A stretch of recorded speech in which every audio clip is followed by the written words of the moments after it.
Now, I do take on the demagogues in the United States, but I don't call anybody a liar. I'm not doing that. I'm not calling anybody big fat. I'm not doing that.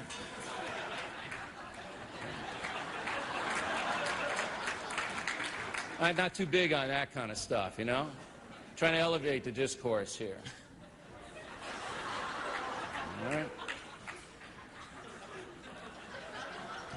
I'm an analyst, all right? And when I say something, I back it up. Now, if I'm going to be accused of being a liar, now you better have something there, because in 6.5 years on the O'Reilly Factor and 1 year on the radio, 2 hours a day, 5 days a week, I have not had to retract one story. Not one. Of course, we've made mistakes, factual mistakes, and we correct them, as every newspaper does every day. You'll see the correction column. But we have not had to retract one story, because we are very methodical in the way we go about our presentation. Thank you. Here's the preliminary cover of Lies and the Lying Liars Who Tell Them a Fair and Balanced Look at the Right. And Bill, we talked about this before. The picture of you, if we can get one from the Factor, would be great, because he wasn't happy with this one, and you know, this is a public domain picture, and just any picture of you with your mouth open would be good. So the mainstream media does not have a bias, left or right. There is, however, a right-wing media, and we know who they are. The Wall Street Journal editorial page, Talk Radio, which you talked so eloquently about, Bill, Fox, Fair and Balanced, talk about Orwellian. I mean, come on.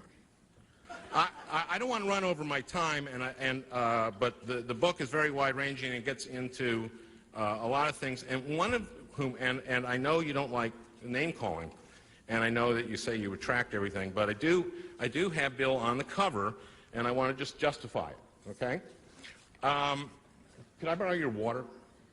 No? Molly? Oh, you're out? Thanks. Thanks. Taste it first. Yeah. Because I really need to tell this right. Okay, and Bill, you know a little bit of this story.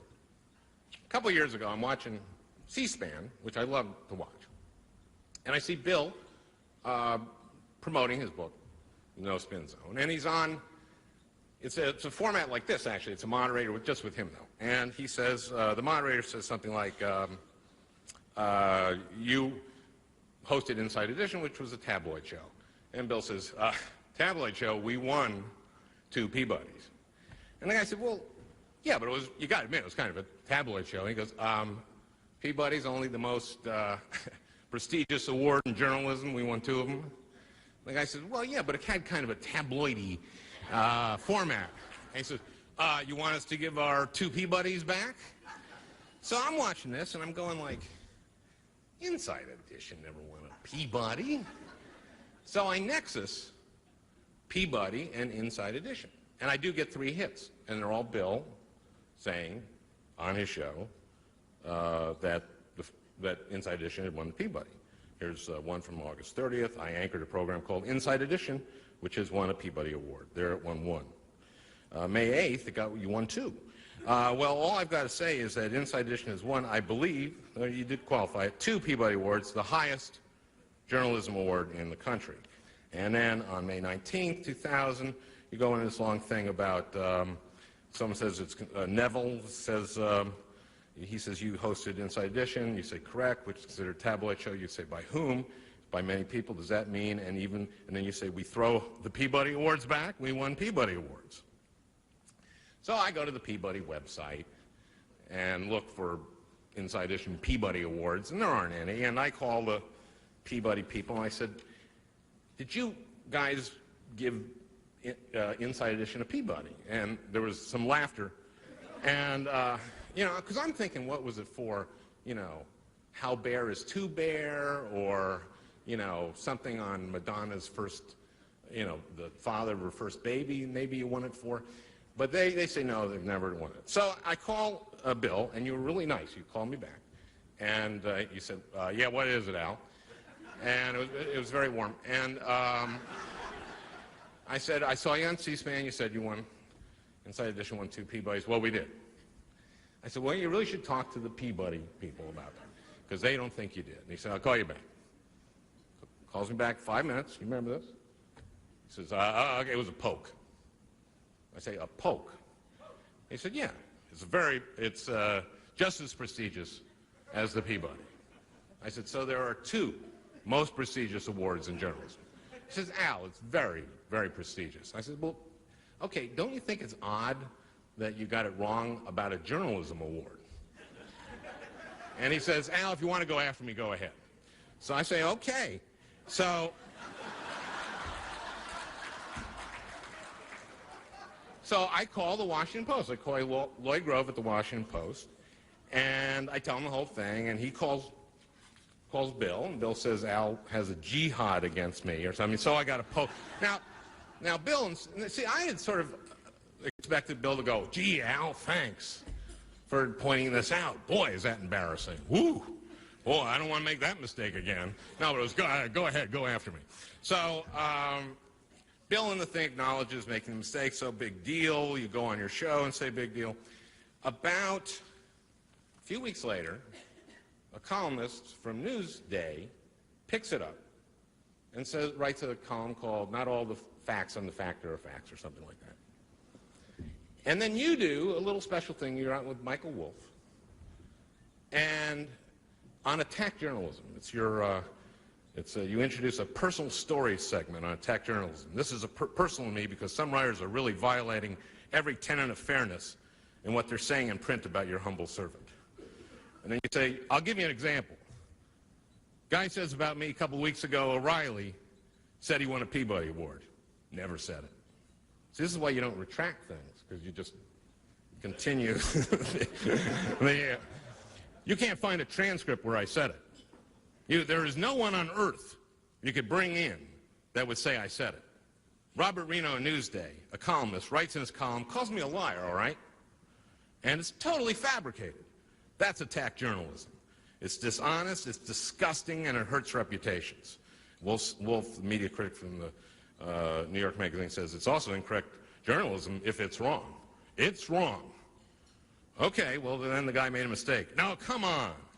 He made a mistake. That lives forever in Nexus.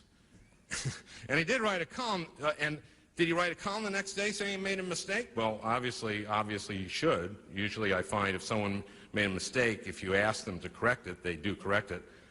Not in this society anymore. So, Bill, I'm sorry I call you one of the many people who do lie in my book. And I guess we're going to have some question and answer, so you have a chance to respond to that. And there's others. I mean, it goes on. And there are so many other people on the right who do it too, and they'll be enumerated in the book, and it's important. And it's really important. And it's important because we've been just taking it. We have been taking it and taking it on the left.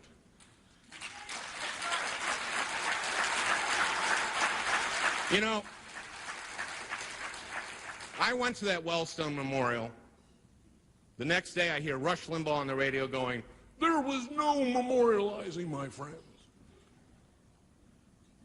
They distorted that thing. I do a case study of that thing. They distorted that memorial so badly.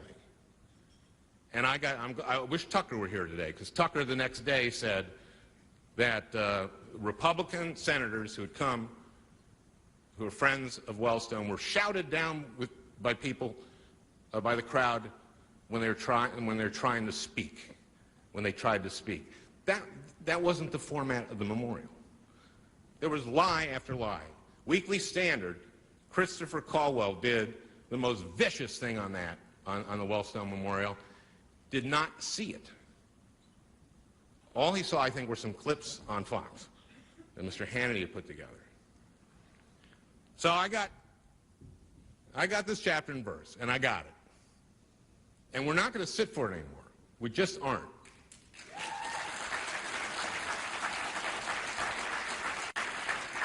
Okay, I'll finish for now. I could go on all day, I know you could. and I know you could, About too. have. You just about have. Yeah, you tell him, Bill. We're supposed to be on here for 15 minutes. This idiot goes 35, okay? All he's got in 6.5 years is that I misspoke, that I labeled a Polk Award a Peabody. He writes it in his book. He tries to make me out to be a liar. No, Hey, that's shut not- up.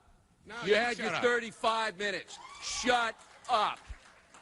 This isn't your This is show, what this guy Bill. does. Bill, This is you what can he tell does. me. You can't all right? tell. This is what he Take does. control, Pat. Come on. I think, wait a minute, I think I need a whistle and a striped shirt Wait a here. minute, I'm not to be a referee. Maybe I went on long Ms. because I got Broder, some I asked him to laughs, say, Bill. can you please control him? This guy accuses me of being a liar, ladies and gentlemen, on national television because I misspoke and labeled a Peabody a Polk. I didn't mention we won All right. 4 national headliners, okay? This is what this guy does. He demonizes it, all right? And then other people pick it up. Now, if it's important to you that I misspoke and labeled a Peabody You a didn't Polk, just that's misspeak. fine. That's fine, okay? This is what he does. He's a vicious, and that is with a capital V, person who is blinded by ideology. And that's all I'll say about Okay. rebut. Thank you very much. Okay. And I think what we need to do I want to pat my is penny into reclaim all of this. The one thing I want to say to the wonderful booksellers in this room, if your customers tell you that there isn't a variety of books coming out this fall, your customers aren't paying attention. Because I must say, I think we have shown here this tremendous range.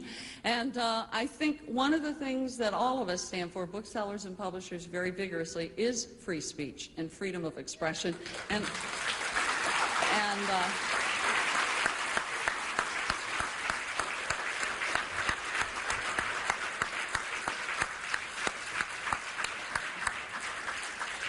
I hope we don't take this personal, and I think at this point what we really need to do is find a way that we're going to have some questions and see if we can do this. So wish me luck, and if anybody does have a whistle and any of those signals for Pat- piling on or something, I'm ready. But Pat, can Molly, I just put in a will brief yield to you. response to both speakers? I just want to note that the Polk is an extremely prestigious journalism award, but that by normal journalistic standards, you owed a correction on that one. Yeah, we did. By the way, the Polk, I'm sorry, Molly, but the Polk that they won was won a year after Bill left the The show. discussion was about the program. I said nothing that I won anything. It was a discussion on the program. Then why did you use Ms. the Ivins, pronoun thank you. we? Thank Just- you very much. I appreciate that. Okay, I Boys. also wanted, wait a minute. time out. Wait a minute. Just to say a couple of other things. In our ongoing efforts to achieve civil discourse, one of the things that I notice is that we do tend, and I know Bill specifically says he tries not to do this, but we do tend to lump everybody, you know, the left, the right, and then accuse the left says this or that. And it's interesting to me because what I keep saying to people is, I ain't the left, I ain't populism, my name is Molly Ivins. And private defense contractors are pulling that shit off. That's not just in the defense industry. It's in the poverty industry, it's in the educational industry, it's across the board. Am I being punished? No. No. I'm sorry. I wanted also to respond on Forgive the me. I just thought we'd have a Doug Jones argument over Okay, here. no. I'm enjoying the debate. I'm enjoying the debate, but I could actually participate in it. Property away from people and give it to other people. Okay. Wait a minute. Al, this is way over your head It is here. not. No. All right? Go back. We'll call you when we need you. Go back over there. Unlike Molly, I am a liberal. And the idea that government programs can't help people is ridiculous. And I'll give you a story. I mean, you like to say you came from the poorest background possible. You've said that. No, I haven't. Yes, said you I came have. From From a the- working class Levittown You said background. from the... It's another discussion. Did you grow up in Go ahead, Westbury Al. or Levittown? the Westbury section of Levittown.